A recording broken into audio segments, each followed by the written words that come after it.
Oke, Bismillah. Assalamualaikum warahmatullahi wabarakatuh. Di sini saya akan menjelaskan terkait dengan materi kami tentang pengendalian manajemen proyek dan hakikat proyek, di mana sebuah proyek adalah sekumpulan kegiatan yang dimaksudkan untuk mencapai hasil akhir tertentu yang memiliki arti yang cukup penting bagi kepentingan pihak manajemen. Kemudian sebuah proyek dimulai ketika manajemen telah menyetujui sifat umum dari apa yang harus dikerjakan dan yang telah disetujui tentang taksiran umum jumlah sumber daya yang akan digunakan selama mengerjakan suatu proyek dan akan berakhir ketika tujuannya telah tercapai atau proyek tersebut telah dibatalkan. Kemudian karakteristik dari proyek tersebut, di mana ada sasaran tunggal, ada struktur organisasi, fokus pada proyek, perluasan trade-off, standar yang kurang andal, seringnya terjadi perubahan dalam perencanaan, ritme yang berbeda, pengaruh lingkungan yang lebih besar, dan pengecualian. Oke, terima kasih. Cuma itu saja. Mungkin selebihnya dilanjutkan oleh teman saya.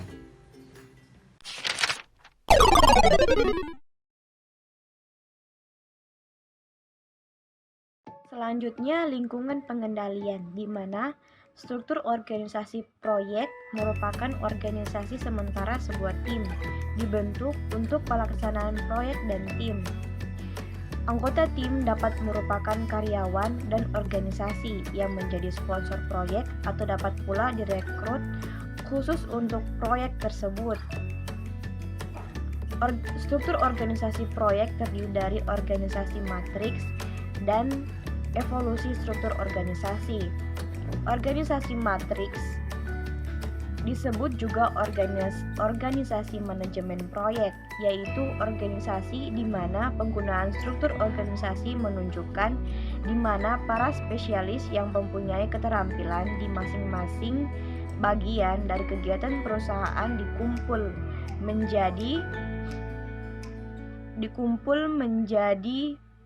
satu untuk mengerjakan suatu proyek yang harus diselesaikan.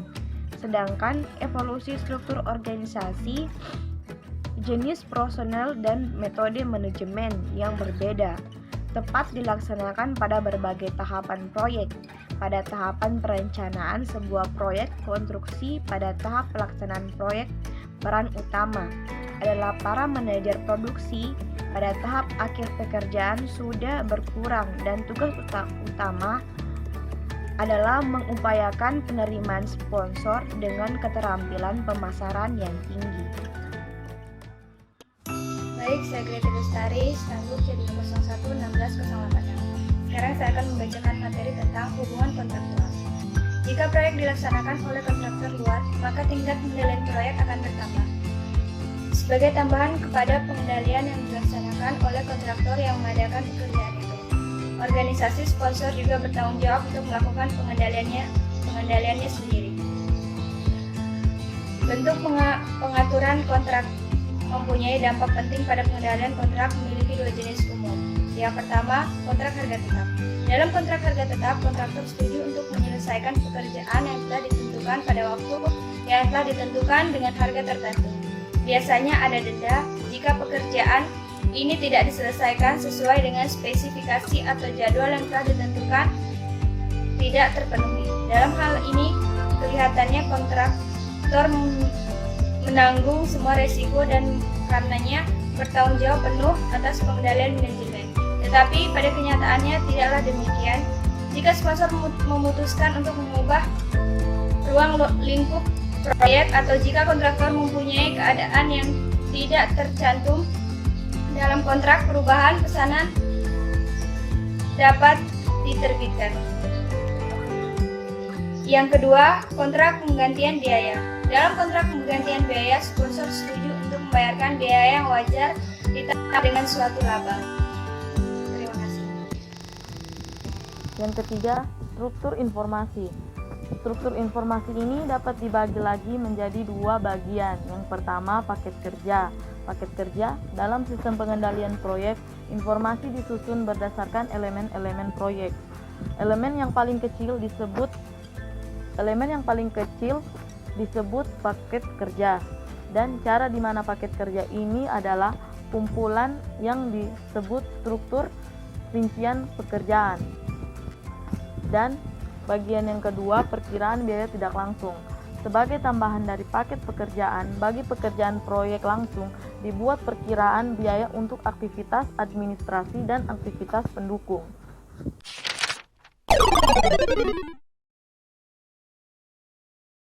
Perencanaan proyek. Pada tahap perencanaan, tim perencanaan proyek menggunakan perkiraan kasar yang menjadi dasar pengambilan keputusan. Pelaksanaan proyek sebagai titik awalnya. Mereka mengolah perkiraan ini menjadi spesifikasi terinci atas produk, jadwal rinci, dan anggaran biaya. Sifat perencanaan proyek terdiri atas 3 bagian yang berkaitan. Yang pertama lingkup, yang kedua jadwal, dan yang ketiga biaya. Pada bagian lingkup menyebutkan spesifikasi setiap paket, pekerjaan, dan nama dari orang atau unit organisasi yang bertanggung jawab.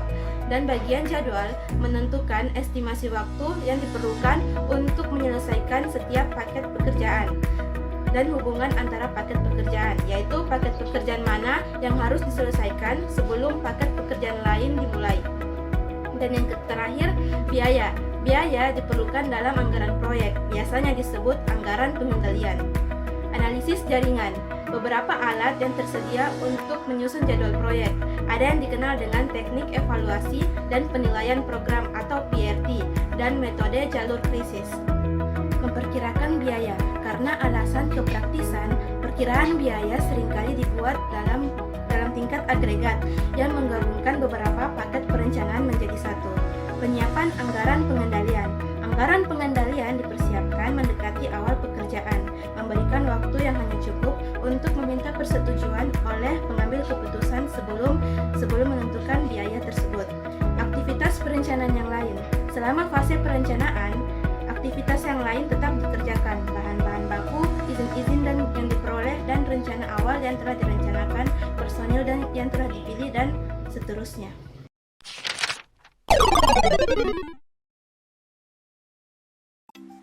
Baik, saya akan menjelaskan mengenai pelaksanaan proyek.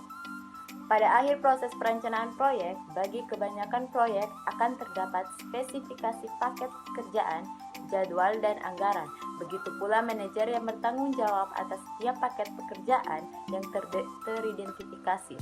Jadwal memperlihatkan perkiraan waktu bagi setiap aktivitas, dan anggaran memperlihatkan perkiraan biaya dari setiap bagian pokok proyek. Adapun sifat laporan dari pelaksanaan proyek yaitu para manajer memerlukan 3 jenis laporan yang berbeda satu sama lain, seperti laporan kendala, laporan kemajuan pekerjaan, dan laporan keuangan. Penggunaan laporan kendala, para manajer banyak menggunakan waktunya untuk menghadapi laporan kendala dengan menentukan yang mana yang mempunyai prioritas paling tinggi. Laporan kemajuan, manajer tidak harus melakukan pembatasan atas jumlah titik permasalahan yang mendapat perhatian secara pribadi. Biaya untuk menyelesaikan, membandingkan biaya aktual yang terjadi sampai saat ini. Yang ketiga yaitu sumber informasi informal, karena laporan bersifat terwujud, penjelasan sistem pengendalian manajemen cenderung dipusatkan dalam praktiknya. Laporan ini biasa kurang penting dibandingkan dengan informasi yang dikumpulkan oleh manajer proyek dari pembicaraannya dengan karyawan yang benar-benar melakukan pekerjaan tersebut. Revisi. Kejadian yang umum adalah ditemukan kemungkinan terjadinya kelebihan biaya, yaitu biaya aktual yang melampaui biaya menurut anggaran. Apapun keputusannya biasanya akan mengarah kepada revisi atas rencana. Dan yang terakhir yaitu audit atas proyek. Di banyak proyek, audit atas mutu harus dilaksanakan pada saat keadaan sedang dikerjakan. Pada umumnya, audit yang dilakukan sembari proyek berjalan dapat mengungkapkan potensi kesalahan yang dapat dikoreksi sebelum menjadi serius.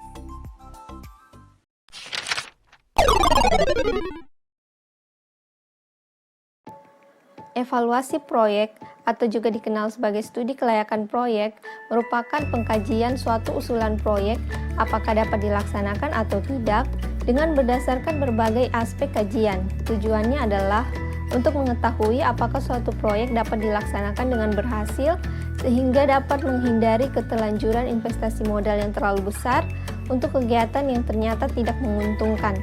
Adapun hal-hal yang perlu kita ketahui sebelum melakukan evaluasi proyek yaitu ruang lingkup kegiatan proyek, lalu cara kegiatan proyek dilakukan, kemudian evaluasi terhadap aspek-aspek yang menentukan keberhasilan, lalu sarana yang diperlukan, lalu hasil kegiatan proyek tersebut, lalu akibat-akibat yang bermanfaat atau tidak, dan langkah-langkah rencana untuk mendirikan proyek. Selanjutnya, tahapan-tahapan dalam evaluasi proyek. Yang pertama, tahapan penemuan ide, yakni penelitian terhadap kebutuhan pasar dan jenis produk dari proyek. Yang kedua, tahapan penelitian, yakni meneliti beberapa alternatif proyek dengan berbagai metode ilmiah. Yang ketiga, tahap evaluasi. Evaluasi berarti membandingkan sesuatu berdasarkan satu atau lebih standar atau kriteria.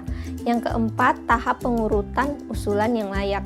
Apabila terdapat lebih dari satu usulan rencana proyek yang dianggap layak, dan bila manajemen memiliki keterbatasan dalam menjalankan proyek-proyek tersebut, maka manajemen dapat menentukan prioritas usulan yang layak berdasarkan kriteria pengurutan atau ranking yang telah ditentukan. Yang kelima, tahap rencana pelaksanaan. Setelah ditentukan rencana proyek mana yang akan dijalankan, perlu dibuat rencana kerja pelaksanaan pembangunan atau konstruksi proyek, yaitu mulai dari penentuan jenis pekerjaan, waktu yang dibutuhkan, jumlah dan kualifikasi tenaga pelaksana, ketersediaan dana dan sumber daya lainnya. Yang terakhir adalah tahapan pelaksanaan, yakni tahap merealisasikan konstruksi proyek tersebut. Jika proyek selesai dikonstruksi, maka proyek dioperasionalisasikan.